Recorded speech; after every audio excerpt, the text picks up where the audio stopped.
when people right now feel, I look at Durham report and I call on the FISA violations of queries of millions of Americans, right? It's like KGB, but when I read Durham reports, we have this, you have a nice, playbook. First, let's have a special counsel, and then you don't have to answer any questions here. Then, let's extend slow walk investigation on Hillary Clinton, on Hunter. Everything is slow walk. We were very quick on Donald Trump, but you were very slow walk. Then, by the time, that investigation ended, statute of limitation expired, and all of your agents need to be tested for amnesia. No one recalls anything. Attorney General, you had a very moving statement about your grandparents coming here from Belarus to live in the country without fear of prosecution. I grew up in a very similar country, Ukraine now, and when I came here as a young person, I believed in the value as an American not to be afraid of my government. But I wanted to tell you, and I want to share with you and get your thoughts on that. Are you aware that a lot of Americans are now afraid of being prosecuted by your department? Are you aware about that? Are you aware of that? I'm just saying, are you aware or not? I think that constant attacks on the department and saying no, it's not attacks. Well, let me give you an example. I don't know. We talk about January 6th. People. I'm sorry? Here, some people came on January 6th. There probably were some people that came on January 6th here, that had bad intent. But a lot of good Americans from my district came here because they are sick and tired of this government not serving them. They came with strollers and the kids, and there was chaotic situation because the proper security wasn't provided. That's a question that was answered really why. Why we debated for 45 minutes on the floor and didn't stop the debate after the people broke into the Capitol. But these people came, they were throwing the smoke bombs into the crowd with strollers with kids. People were showed up, FBI agent to people's houses. You had in my district, in my town, FBI phone numbers all over the district. Please call that. People are truly afraid. I just want to make sure if you're not aware that you are. And this is a big problem when people are afraid of their own government. And I'll share some other things. We're talking about justice system. I don't question, you're probably not a bad person. I don't know you. But what I'll tell you, you're in charge of the department. And people right now feel, I look at Durham report and I call on the FISA violations of queries of millions of Americans, right? It's like KGB, but when I read Durham reports, we have this, you have a nice, playbook. First, let's have a special counsel, and then you don't have to answer any questions here. Then, let's extend slow walk investigation on Hillary Clinton, on Hunter. Everything is slow walk. We were very quick on Donald Trump, but you were very slow walk. Then, by the time, that investigation ended, statute of limitation expired, and all of your agents need to be tested for amnesia. No one recalls anything. Okay, you probably should have as part of your hiring policy. So no one held accountable, which was egregious what happened, in that report. When I read with them, I can't believe it happened in the United States of America. This is my frustration. I'll be honest with you. Then, it's very interesting, regardless what it is, even people in Obama administration raise concerns.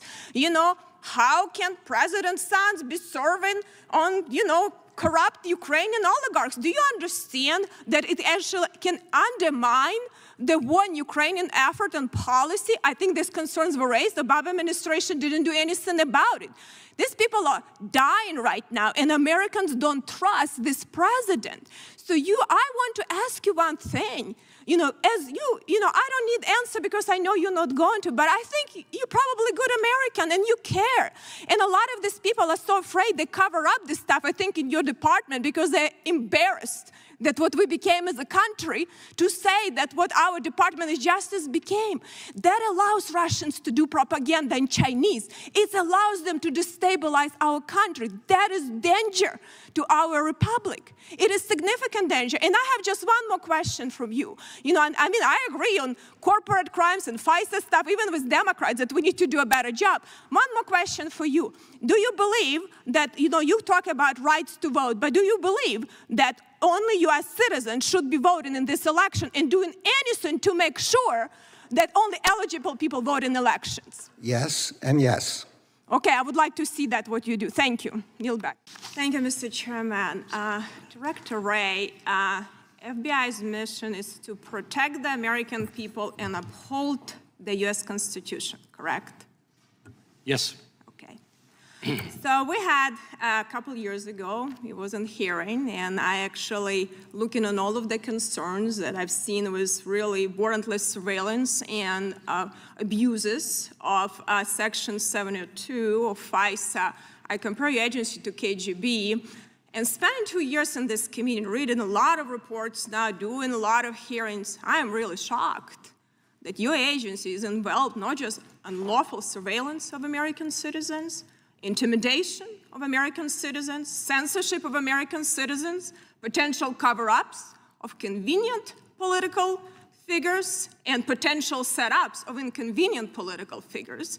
And a lot of my colleagues asked a lot of questions, but I think when we look at that, and unfortunately we haven't been doing our job authorizing spending, which was not authorized by our committee already for over a decade, we're going to have this serious conversation and including reauthorization of Section 702. But I want to talk about, follow up on some other issues that you mentioned about that my colleagues I was talking about, and you mentioned that you focus on malign foreign actors. So in Durham report, which describes 2020, he states, and this is a quote, "Steele subsources could have been compromised by the Russians. FBI never gave appropriate consideration to the possibility that the Steele reports was Russian disinformation. No vetting happened. You have some falsified FISA court application. You have some very shady, confidential human sources that you kept paying for them. Nothing was vetted. Some of your head of counterintelligence division was accused of taking money from Russian oligarchs just recently this year. So you said it all was bad. Now we go to 2022. Your agency is involved with SBU, Security Service of Ukraine, to actually provide information to big tech to censor just views of American people. No vetting seems as happening. This is information, actually a lot of this information was pro-Russian against Ukraine and pro-Putin. Your agents just pass it along. It seems like nothing happened.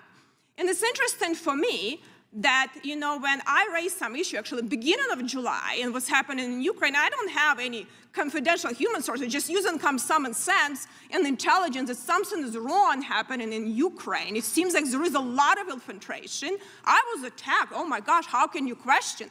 Well, strangely enough, after me raising this question in the middle of July, President Zelensky fired his SBU top guy, opens over 600 investigations, is potential, infiltration by Russians, and then fire a lot of other people for corruption, and anti-corruption prosecutor was suddenly installed. But what is really interesting for me, how could you have these processes, and are you doing actually any investigation to look? Because it seems to me, as I understand, you still have our agencies working with SBU, with, coming from KGB time and FSB time has a lot of potential to have this infiltration. Are you doing any investigations on these issues? Doing investigations on Yeah, to look at that, why we're doing unvetted information we're taking from SBU, which actually was infiltrated and given to censor Americans to our big tech companies. Are you looking into that as an agency? I'm not sure there's an investigation that is directly on point to what you're saying. I mean, certainly the SBU is an agency that we so we're not doing worked with for a long time. So did we change the processes now, since we know your guys work with SBU? SBU was infiltrated by Russian, and big tech was censoring American citizens with this unvetted information that actually was provided by Russians. Do you change any processes? Or is it still happening? You have still the same processes that happen. Is it still happening now? Well, the engagement that we had with SBU was during the... But I'm talking right now. Yeah. Because recently, some of your agents had actually a joint meeting, and they were bragging how they're top cooperations with SBU. Did you change processes? I'm not sure what processes you're talking To about. vet information. Yeah. What's happening? Again, during the period at the beginning of the invasion. No, I'm talking right now. Yeah. Do you vet information that you get from agencies like SBU? I mean, I don't know if we're are we being like stupid? I understand. Are we being infiltrated by Russians or corrupt? I don't understand why we not vet information with such a really challenging agency. So are you changing anything of that? I would like to have a briefing or something on this, because if you're not looking at that, I have a huge problem with that. I'm happy to try to see if we can arrange to get you a better briefing on the subject. Because this is a serious national security issue. I yield back.